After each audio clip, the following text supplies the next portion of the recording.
اعلیٰ حضرت پر ہماری آنکھیں بند ہیں، اس کا کیا مطلب ہے؟ اعلیٰ حضرت امام اہل سنت رحمۃ اللہ تعالی علیہ یہ وہ ہستی ہیں کہ جنہوں نے اس زمانے کے اندر، جب کہ بر صغیر پاک و ہند کے اندر ہر طرف ایک طوفان بدتمیزی برپا تھا، اور اللہ کی ذات پر، اللہ پاک کی ذات پر، نبی پاک صلی اللہ علیہ وسلم کی ذات پر طرح طرح سے حملے کیے جا رہے تھے، تو آپ رحمۃ اللہ تعالی علیہ ان علماء کے سرخیل تھے، ان علماء کے قائد تھے کہ جنہوں نے ان فتنوں کا زبردست مقابلہ کیا، اور اس انداز میں دین اسلام کی تشریح کو، جو حقیقی تشریح تھی وہی دین اسلام کی جو نبی پاک صلی اللہ علیہ وسلم لے کر آئے اور صحابہ کے ذریعے ہم تک پہنچا، اس کو آپ نے بالکل واضح کر کے ہمارے سامنے رکھا، اور جو باتیں دین کے اندر شامل کرنے کی کوشش کی جا رہی تھیں، جو غلط عقائد، جو غلط نظریات دین کے اندر شامل کرنے کی کوشش کی جا رہی تھی،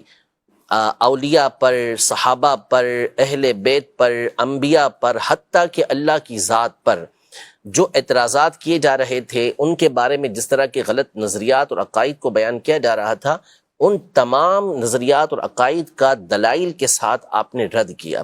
تو بالکل واضح طور پر اسلام کی صحیح تصویر کو امام اہل سنت الشاہ امام احمد رضا خان رحمۃ اللہ تعالی علیہ نے ہمارے سامنے پیش کیا۔ آپ نے کوئی نئی بات بیان نہیں کی، یعنی ایسی نہیں کہ جو ایسی صحابہ نہیں یا کہ جو آپ نے جو ہے اپنے طور پہ بیان کی ہو، اپنے انداز میں وہی باتیں کہ جو دین اسلام کی صحیح تشریح ہمیشہ سے علماء کرتے ہوئے آ رہے ہیں، اسی بات کو آپ نے بیان کیا، اور آپ کی ان تعلیمات کو، جو تعلیمات آپ بیان کرتے رہے، جو چیزیں آپ بیان کرتے رہے، اس کو اس زمانے کے علماء نے بھی اور بعد کے علماء نے بھی تسلیم کیا۔ کبھی ایسا نہیں ہوا کہ بات تو کر سکتے ہیں، کوئی بات کرتا ہے کہ جی ہمیں اختلاف ہو سکتا ہے، یہ ہو سکتا ہے، لیکن کون سی بات کہ جس سے اختلاف کیا جائے گا، وہ بات بھی تو پیش کی جائے نا۔ تو امام اہل سنت رحمۃ اللہ تعالی علیہ نے جو باتیں کی ہیں وہ اپنی جانب سے کی ہی نہیں ہیں۔ آپ نے چاہے وہ عقائد کی بات میں تو کوئی کلام ہو ہی نہیں سکتا نا، بلکہ اختلافی مسائل جو ہوتے ہیں وہ تو فروعیات کے اندر ہوتے ہیں، فقہی مسائل کے اندر ہوتے ہیں۔ عقیدہ تو مسلمانوں کا متفق علیہ ہے۔ کون اس بات کے بارے میں گفتگو کر سکتا ہے کہ نبی پاک صلی اللہ تعالی علیہ وسلم کے بعد کوئی دوسرا نبی آ سکتا ہے؟ تو جب اعلی حضرت کے سامنے یہ بات کی گئی اور اس زمانے کے اندر یہ فتنہ برپا کیا گیا کہ نبی پاک صلی اللہ علیہ وسلم کے بعد کوئی دوسرا نبی آ جائے تو نبی نبوت کے اوپر کوئی فرق نہیں پڑے گا، ختم نبوت پہ کوئی فرق نہیں پڑے گا، آ جاتا ہے، یعنی امکان کی بات کی گئی، تو امام اہل سنت رحمۃ اللہ تعالی علیہ نے اور دوسرے علماء نے دلائل کے دریا بہا دیے، تو اس سے کوئی انکار کر سکتا ہے؟ ہرگز نہیں کر سکتا۔ جو ختم نبوت کے حوالے سے یہ گفتگو بھی کرے کہ نبی پاک صلی اللہ علیہ وسلم کے بعد کسی دوسرے نبی کا آنا ممکن ہے، تو پھر اس صورت میں ظاہر ہے کہ مسلمان متفق ہو کر اس کا رد کریں گے، اس کو کفر قرار دیں گے، تو اس میں کیا اختلاف ہو سکتا ہے؟ یعنی یہاں امکان بھی نہیں ہے، امکان بھی نہیں۔ اسی طرح اللہ پاک کے لیے جھوٹ کو ماننا، اللہ پاک کی طرف جھوٹ کی نسبت کرنا، تو اب اگر کسی بھی مسلمان کے سامنے یہ بات کی جائے گی تو اس کا رد ہی کرے گا نا، اس کا جواب ہی دے گا، تو اس میں کس کا اختلاف ہو سکتا ہے؟ اسی طرح نعوذ باللہ کوئی شیطان اور ملک الموت کے علم کو نبی پاک صلی اللہ علیہ وسلم کے علم سے بڑھ کر بتائے، تو کون سا مسلمان اور خاص طور پہ کون سا عالم ہوگا جو اس کو کفر قرار نہیں دے گا؟ اس کو کفر ہی قرار دے گا۔ اسی طرح کوئی نبی پاک صلی اللہ علیہ وسلم کے علم غیب کے حوالے سے توہین والی بات کرے اور آپ کے علم کو طرح طرح کی غلط تشبیہات دے، تو پھر اس کے کفر ہونے میں کیا کون کلام کرے گا؟ کوئی کلام نہیں کرے گا۔ تو آپ رحمت اللہ تعالی علیہ نے جو دین کے اوپر باتیں اس طرح کی آ رہی تھیں، اس کی جامع تشریح کر کے ان چیزوں کا رد کیا۔ اسی کو مسلک اعلی حضرت کہتے ہیں۔ عقائد و نظریات جو صحابہ کرام علیہم رضوان کے زمانے سے چلتے ہوئے آ رہے تھے، اس کے اوپر جو حملے کیے جا رہے تھے، اس کا دفاع امام اہل سنت رحمۃ اللہ تعالی علیہ نے فرمایا، اور اس انداز میں فرمایا، وہ دلائل آپ نے پیش کیے کہ اس کے بعد کوئی کلام ہی نہیں ہو سکتا تھا۔ یعنی یہ باتیں جو ابھی میں نے آپ کے سامنے بیان کی، یہ جس نے بھی کہا اس طرح کی باتوں کو، وہ کیا کھل کے اس طرح کی باتیں اب مسلمانوں کے درمیان کر سکتا ہے؟ ہرگز نہیں کر سکتا۔ کیوں؟ اس لیے نہیں کر سکتا کہ علماء نے، بالخصوص امام اہل سنت رحمۃ اللہ تعالی علیہ نے، اس کا اس انداز میں رد کر دیا کہ اب چھاپنے کی بجائے چھپانا ضروری ہو گیا۔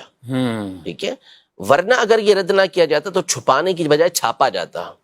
تو اب آنکھیں بند کیوں نہیں کی جائیں گی کہ جس نے ہمارے ایمان کی، عقیدے کی اس انداز میں حفاظت فرمائی. تو امام اہل سنت رحمۃ اللہ تعالی علیہ کی جو ذات ہے اعلیٰ حضرت رحمۃ اللہ تعالی علیہ، انہوں نے جس انداز میں دین اسلام کی تشریح توضیح اور دلائل کے ساتھ جس انداز میں ان چیزوں کو بیان کیا ہے، پڑھنے والا جب بندہ آپ کی کتابوں کو پڑھے گا، آپ کے رسائل کو پڑھے گا، تو منصف ہوگا، انصاف پسند ہوگا، تو کبھی بھی آپ کی جلالت علمی سے انکار نہیں کرے گا، اور جب پڑھ لے گا تو کہے گا کہ ہاں واقعی ان کی ذات پر آنکھیں بند کر دینی چاہیے، مان لینا چاہیے. مصیبت مسئلہ ہمارے یہاں پر یہ ہے، پرابلم ہمارے یہاں پر یہ ہے، دور ہے سوشل میڈیا کا، جی، اور انسان ہمیشہ سے شہرت کا طالب رہا ہے، یا تو دولت کا طالب رہا ہے یا شہرت کا طالب رہا ہے، اور یہ حب جاہ حب مال حب دونوں. جاہ حب مال یہ ہمارے یہاں پر ہمیشہ رہتا ہے. اور اب ظاہر ہے کہ ذریعہ ہے، بدنام ہو جاؤ تو بھی نام ہو جائے گا، ٹھیک ہے نا، اور کس اچھے طریقے سے کام کر لو تو بھی اگر نام ہو گیا تو ہو گیا، بدنام ہو کر نام جلدی ہو جاتا ہے ہمارے دور کے اندر. تو اس لیے لوگ اس طرح کی باتیں کرنا یہ شروع کر دیتے ہیں. کوئی کسی کے خلاف بولنا شروع کر دیتا ہے، نعوذ باللہ کوئی صحابہ کے بارے میں گفتگو کر رہا ہے، تو کوئی اہل بیت اطہار کے بارے میں گفتگو کر رہا ہے، نعوذ باللہ کوئی سیدنا صدیق اکبر رضی اللہ عنہ کے خلاف گفتگو کر رہا ہے، تو کوئی سیدنا علی المرتضیٰ کرم اللہ تعالی وجہہ الکریم کے خلاف باتیں کر رہا ہے. تو یہ جو تصورات، یہ خیالات جو ہیں، یہ جاہلوں کے ہیں، جو اجہل قسم کے لوگ ہیں، جنہوں نے کبھی کسی استاد کے سامنے زانو تلمس طے ہی نہیں کیا، کبھی وہ بیٹھے ہی نہیں کسی استاد کے سامنے. باقاعدہ جو سلسلہ چلتا ہوا آتا ہے پڑھنے کا، ہر فن کا، ہر معاملے کا کیا ہوتا ہے کہ باقاعدہ علم حاصل کیا جاتا ہے، اور پھر اس علم کے افراد اس میں گفتگو کرتے ہیں تو اس کی بات کو اتھینٹک مانا جاتا ہے. یعنی اگر ڈاکٹر جو ہے وہ بغیر پڑھے ڈاکٹروں سے گفتگو کرنا شروع کر دے، یعنی وہ ڈاکٹر ہو ہی نہ سرے سے، خود اپنے طور پہ کچھ پڑھ لیا میڈیکل، تو پھر اس صورت میں کیا اس کی بات کو مانا جائے گا؟ اس کی سنیں گے بھی نہیں. مسئلہ یہ نا سب سے بڑا کہ آپ کو ڈاکٹری پڑھنی ہے، آپ کس سے پڑھیں گے؟ میڈیکل پڑھنا ہے، میڈیکل میں داخلہ لینا ہے آپ کو، تو آپ کس سے کہاں داخلہ لیں گے؟ جو بھی اسی فن کے اگر بالفرض ہمارے دور کی بات کریں ہم، تو ہمارے دور میں چونکہ مدارس کے اندر عمومی طور پہ دینی تعلیم دی جاتی ہے، صحیح، کوئی بھی ڈاکٹری کی تعلیم حاصل کرنے کے لیے کسی جامعہ میں نہیں جائے گا، ہاں مدرسے میں نہیں جائے گا، ٹھیک ہے، وہ کہاں جائے گا؟ میڈیکل کالج کے اندر جائے گا، ٹھیک ہے. کسی کو انجینئرنگ پڑھنی ہے، وہ میڈیکل کالج میں نہیں جائے گا، وہ انجینئرنگ کالج کے اندر ہی جائے گا، وہاں جا کے وہ تعلیم حاصل کرے گا. فزکس پڑھنا ہے، فزکس کے استاد سے پڑھے گا، ٹھیک ہے، وہ اس کو بایولوجی کے استاد سے نہیں پڑھے گا. میتھ پڑھنا ہے، میتھ کے استاد سے پڑھے گا. تو ہر چیز، اگر مثال کے طور پہ آپ کا بیٹا جو ہے وہ کہتا ہے کہ ابو مجھے جو ہے وہ انگلش پڑھنی ہے، تو آپ اسے سب سے بڑے اردو دان کے پاس بھیج دیں کہ بھائی اس سے جا کے انگلش پڑھ لو، بھلے اس کو انگلش نہیں آتی. ظاہر نہیں ہوگا نا، ظاہر سی بات ہے. آپ کو اردو میں بہترین جو ہے وہ ادب سیکھنا، اردو کا ادب، آپ اس کو جو ہے وہ کسی انگریز کے پاس بھیج دیں کہ اس سے جا کے اردو ادب سیکھ لو، تو کیسے ہوگا؟ تو اسی طرح جو دین ہے وہ دین کس سے سیکھا جائے گا؟ صحیح، دین کا علم بھی آپ اسی سے حاصل کریں گے نا جو اس کا ایکسپرٹ ہو، جس نے اس کی تعلیم حاصل کی ہو. اب جس کو الف سے بے دین کی آتی نہیں، جس کو عربی عبارت تک پڑھنا آتی نہیں، وہ کہ میں قرآن و حدیث کو خود سمجھ سکتا ہوں، کتنا بڑا ظلم ہے. یعنی امام اعظم ابو حنیفہ رحمۃ اللہ تعالی علیہ، امام شافعی رحمۃ اللہ تعالی علیہ، امام شافعی نے 10 سال قبیلہ حذیل کے اندر گزارے، جو عرب کا فصیح ترین قبیلہ تھا. کس لیے گزارے؟ تاکہ عربی زبان کے اندر ایسی اعلی خود عربی ہیں، ایسی مہارت حاصل کر لیں کہ قرآن و حدیث کو صحیح طریقے سے سمجھ سکیں، جو اس کے معانی اور مفاہیم اس کو صحیح طریقے سے سمجھ سکیں. پھر اس کے بعد ان کی خداداد ذہانت اپنی جگہ پر، اور علم دین کے لیے الگ تگ و دو اپنی جگہ پر. اب کوئی شخص آتا ہے جس نے کبھی پڑھا ہی نہیں ہے، آ کے وہ کہتا ہے کہ جس طرح میں نے قرآن کو سمجھا اس طرح تو امام شافعی بھی نہیں سمجھے. پھر کیسے کہیں گے اس بات کو؟ کیسے تسلیم کریں گے آپ کی بات؟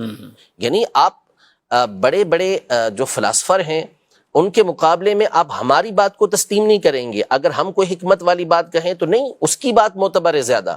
وائی؟ کیوں؟ اس لیے کہ وہ اس کا فن ہے، آپ اس کی بات کو تسلیم کر رہے ہیں، ہماری بات کو تسلیم نہیں کریں گے. کیوں؟ اس لیے کہ آپ کا یہ کام نہیں ہے.